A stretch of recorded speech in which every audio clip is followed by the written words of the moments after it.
శ్రీ సత్యసాయి దివ్య చరిత్ర నిత్యపారాయణ గ్రంథము 238వ పేజీ 39వ అధ్యాయము. అంశాలు: సాయి సూక్తి, సనాతుని చేత సనాతన సారథి, సర్వదేశీయులు పండగే సాయి పుట్టు పండగ. సాయి సూక్తి: కామశక్తియే అధిక మీ కాలమందు, వాని మిత్రుడు క్రోధుడు వారిరువురు, చేర్చుకొనున్నట్టి జనులకు చేటు కలుగు, సత్యమును చూపు బాట ఈ సాయి బాట, సత్యమును చూపు బాట ఈ సాయి మాట అంటారు బాబా. మనిషిని అరిషడ్వర్గాలు అధోగతి పాలు చేస్తాయి. కడంగుడు దీనస్థితికి దిగజార్చేవే కామితములు. అలివికాని కోరికలతో తెలియని మనస్తాపంతో మనిషి కృంగుచున్నాడు. కామరాక్షసుడికి క్రోధుడు మిత్రుడైతే వాని మిత్రులైన మతమాశ్చర్యాలకు కూడా మెల్లగా మానసము నాక్రమిస్తాయి. మనిషి తనలోని మాశ్చర్యాన్ని జయించగలిగితే మిగతా అరివర్గాలు క్రమంగా దూరమవుతాయి అని షిరిడీబాబా చెబుతుండేవారు.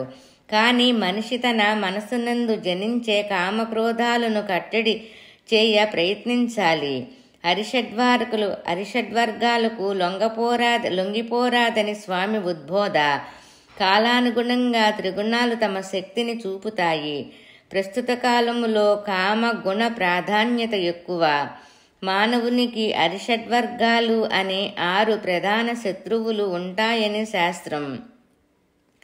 అరి శత్రువు, షట్ 6, వర్గం గ్రూపు అనగా 1 శారీరక కామశక్తి, కోపం దాని ప్రకటన, ప్రతిదానిపై తగని మోహం కలిగి ఉండటం, మితిమీరిన పిసినారితనం, ఇతరులతో పంచుకొన ఇచ్చగించుకుండుట, మదించి చరించే స్వభావం, ఈర్ష్యా స్వభావము, ఇతరులను మంచిని భరించలేకపోవటం అనే 6 గుణాలు. వీటన్నిటిలో కూడా మొదటిది రెండవది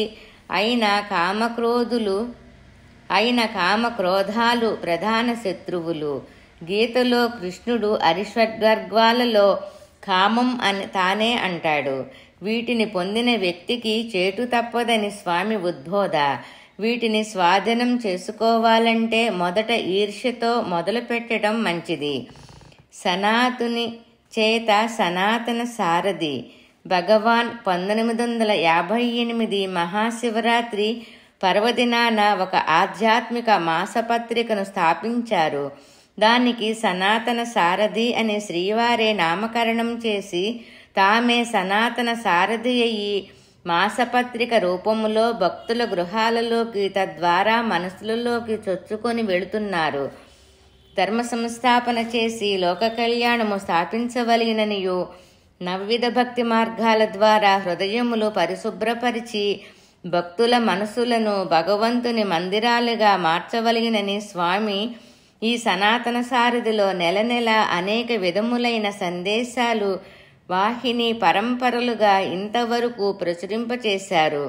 అవి ప్రేమవాహిని, ప్రశాంతవాహిని, ధర్మవాహిని, ధ్యానవాహిని, జ్ఞానవాహిని, గీతావాహిని, భాగవతవాహిని, ఉపనిషత్తు వాహిని, ప్రశ్నోత్తర వాహిని, రామకథారస వాహిని, లీలా కైవల్య వాహిని, సూత్రవాహిని, విద్యావాహిని మొదలైనవి. స్వామి తత్వాన్ని, ఆధ్యాత్మిక సందేశాలను కొంతవరకు గ్రహించుటకు స్వామి సాహిత్యాన్ని మనసారా గ్రోలే మధుపం కావటం భక్తుని కర్తవ్యం. సర్వదేశాల పండగే సాయి పుట్టు పండగ. నవంబర్ 23వ తేదీ ప్రపంచవ్యాప్తంగా స్వామివారి జన్మదిన వేడుకల పేరుతో ఆధ్యాత్మిక కార్యక్రమాలలో, సేవా కార్యక్రమాలలో, జనహిత కార్యక్రమాలలో సత్యసాయి సేవా సమితి సభ్యులు పాల్గొని ఆనందించటం ఒక అపూర్వ సంఘటనగా మారిపోయింది. ఈ యంత్రయుగములో ఇటువంటి మంత్ర చైతన్యాన్ని పట్టుకురావటం ఆ పరబ్రహ్మ స్వరూపి అయిన సాయి పరమాత్మకే సాధ్యం అయ్యింది. పుట్టపర్తిలో ఈ పండుగ మరింత విశేషంగా జరగటం సహజం కదా. 1995 నవంబర్ 23న భగవాన్ శ్రీ సత్యసాయిబాబా వారి 75వ జన్మదినోత్సవం సందర్భంగా పుట్టపర్తి కలియుగ వైకుంఠమే అయ్యింది.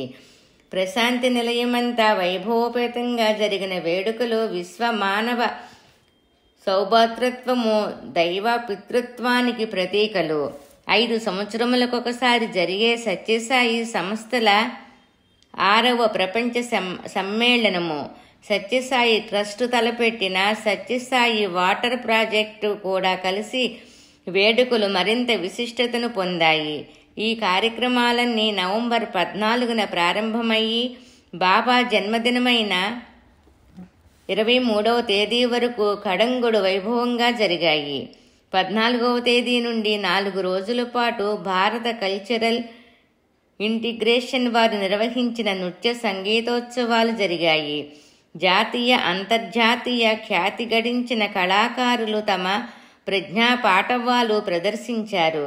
లక్షలాది జనం ఆనందోత్సవాలతో దేవదేవుని జన్మదినోత్సవ వేడుకలలో 1000 కళ్లతో వీక్షించారు. రోడ్లన్నీ రంగురంగుల విద్యుత్ దీపాలతో దేవతా విగ్రహాల రూపకల్పన చేసి అలంకరించారు.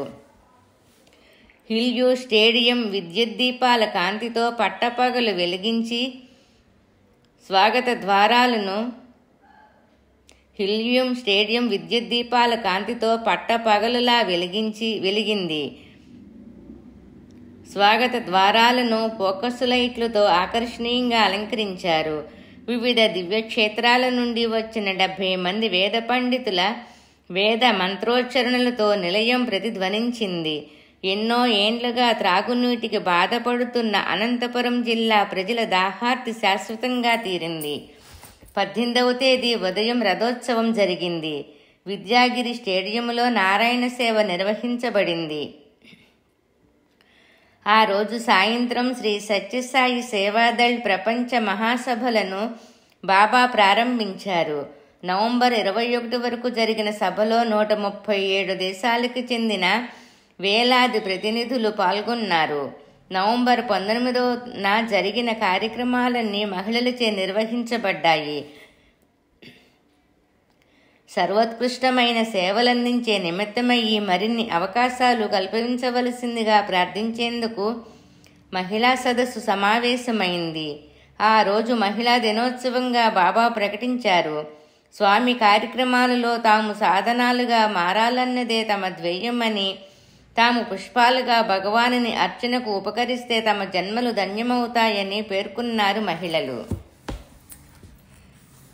కొరియా దేశానికి చెందిన భక్తులు సూపర్ స్పెషాలిటీ ఆసుపత్రి కోసం తమ దేశం నుండి 1000 రగ్గులు అందజేశారు. సూపర్ స్పెషాలిటీ హాస్పిటల్లో మొత్తం శరీరాన్ని స్కానింగ్ చేసే నూతన విభాగానికి బాబా ప్రారంభోత్సవం చేశారు. వివిధ కోర్సులలో అత్యధిక మార్కులు సంపాదించిన విద్యార్థులకు ఛాన్సలర్ బాబావారు బంగారు పతకాలను బహూకరించారు. వివిధ రంగాలలో పరిశోధనలు చేసిన 4గురికి PhD పట్టాలు ప్రదానం చేశారు. నవంబర్ 23 ఉదయం స్వాగతం సుస్వాగతం అంటూ సినీ సుప్రసిద్ధ గాయకులు మధురగానం వీణులు విందునర్చగా అసంఖ్యాకులైన భక్తుల జయ జయ ధ్వానాలు మిన్నంటగా భగవాన్ బాబావారు శ్వేతాంబర దారులయ్యి వెండి రథంలో ఊరేగింపుగా బయలుదేరారు. గ్లోబల్ పీస్, గ్లోబల్ యూనిటీ అనే నినాదంతో భక్తులు జెండాలు బ్యానర్లు పట్టుకొని నడిచారు. సర్వ అలంకృతమైన సాయి గీత ఏనుగు వెనుకగా 157 దేశాల ప్రతినిధులు తమ తమ జాతీయ పతాకాలతో శ్రీవారికి స్వాగతం పలికారు. తమిళనాడు వారు వీరభక్తిని ప్రదర్శించే మురుగన్ కావిడి నృత్య ప్రదర్శన నిర్వహించారు. కొందరు మయూరనాట్యం చేశారు. విద్యార్థులు రంగురంగుల వస్త్రాలు అలంకరించుకొని నృత్య విన్యాసాలు ప్రదర్శించారు. ఇలా సాగిన ఊరేగింపు హిల్యూ స్టేడియం వేదిక చేరింది. మందహాస పూరితులయ్యి 2 చేతులు అభయమిస్తూ ఆస్వాదిస్తూ తెల్లవారుజామున 3 గంటల నుంచి వేచియున్న అశేష భక్తులకు తమ దివ్య దర్శనంతో ఆనందం ప్రసాదించారు. మందహాసపూరితులయ్యి 2 చేతులు అభయమిస్తూ ఆశీర్వదిస్తూ తెల్లవారుజామున 3 గంటల నుంచి వేచియున్న అశేష భక్తులకు తమ దివ్య దర్శనంతో ఆనందం ప్రసాదించారు. స్వామి భక్తి పార్వశ్యంతో నిలువెల్లా కనులు చేసుకొని స్వామి దివ్యమంగళ రూపాన్ని తనివితీరా దర్శించుకొని తరించారు భక్తులు.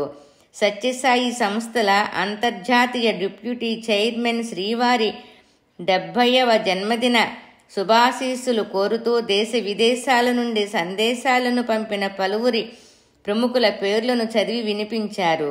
బంగారు ఆభరణాలు కానుకగా సమర్పించిన భక్తులను సున్నితంగా మందలించారు. వాటిని అక్కడే వేలం వేయించి రెట్టింపుగా వచ్చిన డబ్బును వాటర్ ప్రాజెక్టులో ఇంకా మిగిలిపోయిన పనులకై వినియోగిస్తామని అన్నారు. సాయి దివ్యహస్త స్పర్శను నోచిన ఆభరణాలు దివ్యమైనవని రెట్టింపు ధర చెల్లించారు జపాన్కు చెందిన రతన్లాల్ అసోసియేషన్ వారు. సాయి సేవా సంస్థలు విస్తరించి ఉన్న 137 దేశాల నుండి తెచ్చిన పవిత్ర నదీ జలాలతో బాబావారు చెర్రీ మొక్కలు నాటారు.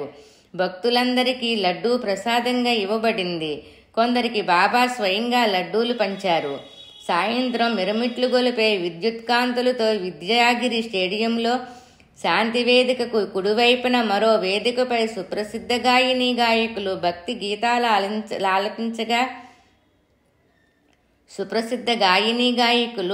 గీతాలు ఆలపించగా స్వామి డోలోత్సవం, ఉయ్యాల ఉత్సవం నేత్రపర్వంగా జరిగింది. మంగళహారతితో రాత్రి 10 గంటలకు కార్యక్రమాలు ముగిశాయి. ఇంతటి మహోత్సవం మరెక్కడా కనము వినము. కలియుగ వైకుంఠమో అన్నట్లుగా అలరారే ప్రశాంతి నిలయ వైభవాన్ని, స్వామి దివ్యమంగళ రూపాన్ని కనుల్లో నింపుకొని నిత్యం మనసారా ధ్యానించిన వారి జన్మ సఫలమవుతోంది. ఈ ఉత్సవ వేడుకలు పలుమార్లు చదివి మనసున స్వామి రూపాన్ని నిలుపుకొనిన వారి మది ప్రశాంతి నిలయంగా మారి స్వామి మందిరం అవుతుంది. భక్తులందరికీ ఆయురారోగ్య ఐశ్వర్య సంపదలు సమకూరుతావి. కామక్రోధన్మోధ మోహలోభ మాత్సర్యనాశకః సతతోధారకం సర్వం సాయం వందే జగద్గురుం. ఓం శాంతి శాంతి శాంతి. సోమవారం పారాయణం సంపూర్ణం. శ్రీ సత్యసాయి దివ్య చరిత్ర నిత్యపారాయణ గ్రంథము.